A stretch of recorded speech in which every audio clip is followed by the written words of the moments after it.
everybody, welcome to Whiskey-Rut. This is going to be part 2 of our tour in Houston. And what we're going to do is we're going to go ahead and go to Gulf Coast Distillery. We're going to take a tour, and we're going to sit down with the head distiller, Julian, and we're going to taste some whiskeys here.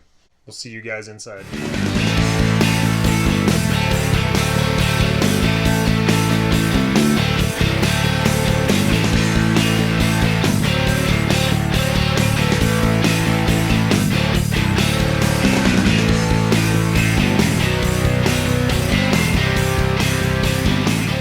Hey everybody, welcome to Whiskey-Rut. We have a special episode today. We are at Gulf Coast Distillery here in Houston, Texas. We are with head distiller Julian, and he actually joined us to taste some whiskeys. So if you don't mind, can you explain what you want to go through with these? Yeah, absolutely.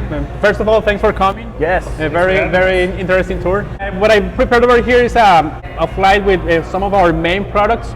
We're going to start with our White Dog because as I was telling you guys, I like to notice the difference between what's coming out of the still and what's already aged. Mm-hmm. So you will see all the grainy notes that we have in our new make, and then you'll see how that turns into a well-developed whiskey, right?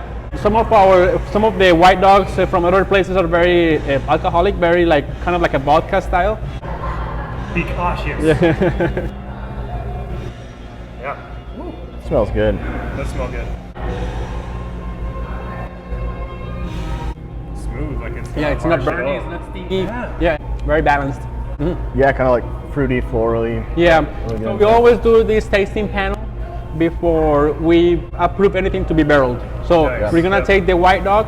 It's gonna be the production manager and myself, and we always invite somebody from the plant, somebody that doesn't know anything about whiskey, right? Sure, yeah. And we get their feedback, and sometimes we have to reject batches.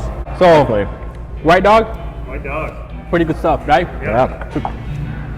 Right. So now let's jump into the Giant 95, which is this bottle over here, right? It's straight bourbon now. It doesn't say straight in the label yet because we have to go through the old labels until we make the new labels, but it's already straight, right? Yeah. It's 75% corn, 21% rye, 4% malted barley. All the grains are from Texas, and all the grains are non-GMO. While we're tasting this, why don't you just tell us a little bit about this Gulf Coast Distillery, how long you've been working here? I've been with the company for 14 years now. I started in the coffee side. When we started this adventure of the distillery, my boss Carlos, he told me, hey, I want you to dive into the distillation world. Then I got the opportunity to meet David Pickerel, and he was like my mentor. I learned a lot from him. Then we hired Troy Smith. He was the former master distiller of Yellow Rose. I also learned a lot from him. Yeah. Then we hired Leo Mar. This is a guy from Venezuela. He came from a rum factory in Venezuela. They were producing this rum called Diplomatico, and that's how I did this fast track learning process of how to make whiskey. Yeah. That's awesome. Yeah. All right, so what should we be tasting in this bad boy? A lot of Texas character, very bold. I pick up more like earthy notes. I go like towards the leather, more like an old barn smell. And I get a little bit of apricot in the aftertaste, in the finishing, like dry apricots.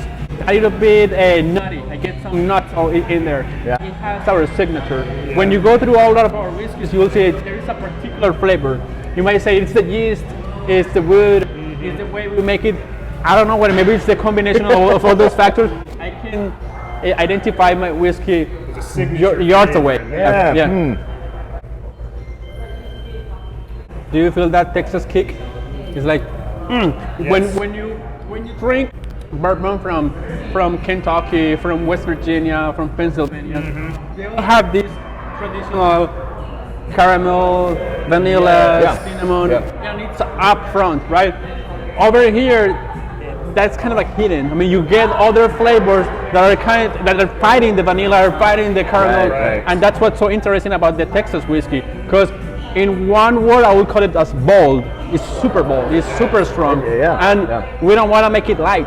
If you want a light whiskey, go get a single malt, right? It's perfect for the definition of a Texas whiskey. That's true. Yeah, that's really good. I like the leather notes on it, that earthy tone, really good. Plus you have that kick, so it's really good, man. Really good. All right, what's this third one? So The third one is our giant rye. It's a straight rye whiskey. It's at least 2 years old. It's a single barrel. Make a single barrel taste good takes a lot of effort, right? Yeah. Because you get to achieve consistency is very hard, right? We started with a 95% rye, 5% malted barley mash bill. We let it sit in a American oak charred barrel, char number 4, for 2 years. Believe it or not, when you drink it, you might think that it's a bourbon, because you don't have a lot of like the rye properties. I mean, you know what the rye has this particular flavor. Well, for some reason, this one is covered with a lot of black tea and molasses. That's what I get out of it. That's right? what I was thinking when I was smelling. Interesting. So what do you like about Gulf Coast Distillery? Like to you, what sets Gulf Coast apart from other distilleries in Texas? Well, many things, right? Starting from grain to glass, everything is made over here. We have a bottling facility in the building next door. So we're dealing with the local farmers to get the grain. So we get the grain from Waller, Texas, straight from the farmer, right? Dealing with local grains.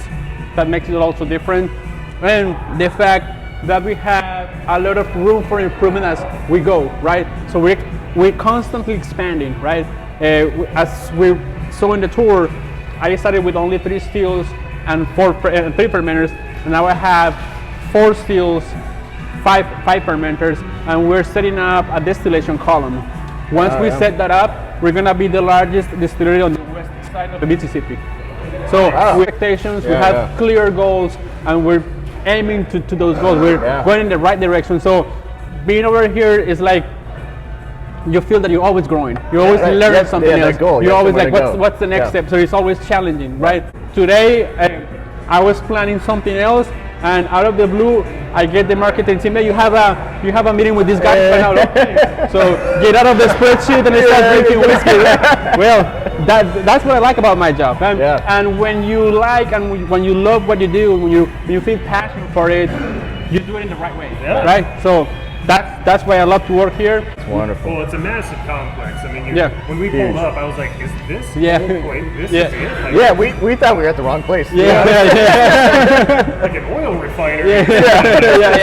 It's massive. But then, as you explained it, the why, exactly, and it all kind of made sense. And it's really cool what you guys have done here with like, keeping the industrial part of it from when it used to be, a rice place. I do with this. I get a little bit of like black licorice. Licorice. A little bit of allspice also. And it's spicy because of the rye, of course, but it's not stingy. I mean, that's what I was going to say. Most ryes, they kick you. And this is very mellow. Can I ask you, with ryes specifically, everybody says like it's spicy. Usually I get like a pepper. That's what I associate with the spice. But is it necessarily... It's not necessarily like a pepper. It can be a different kind of spice. Right? When you think of spices, you can go multiple directions, right? And that's what I try to tell people when they're tasting, break it down into categories, right? So what kind of spice? Is it cloves? Is it nutmeg? Is it cardamom? Is it allspice? On the next sip, think about fruits. Okay, I'm just gonna think of nothing but fruits. And that's when you create your whole like whiskey wheel profile. Exactly, and it's not very hard. It's like people get stressed out when they're in front of a glass of, I don't know what it tastes like. Well, take your time. We waited years for it to be ready. Why you don't wait a little bit more just to know how it tastes, right? The true fact is that it's a spice that it's warm, but it's friendly. That's really good. I like that one. So what's the final one here? The final one, okay. So here's a surprise for you guys. So we produce a Texas whiskey for Texas consumers, right? Supplying them with a Texas bourbon. But we also think, and we also know that there are people that they are looking for different bourbons, right?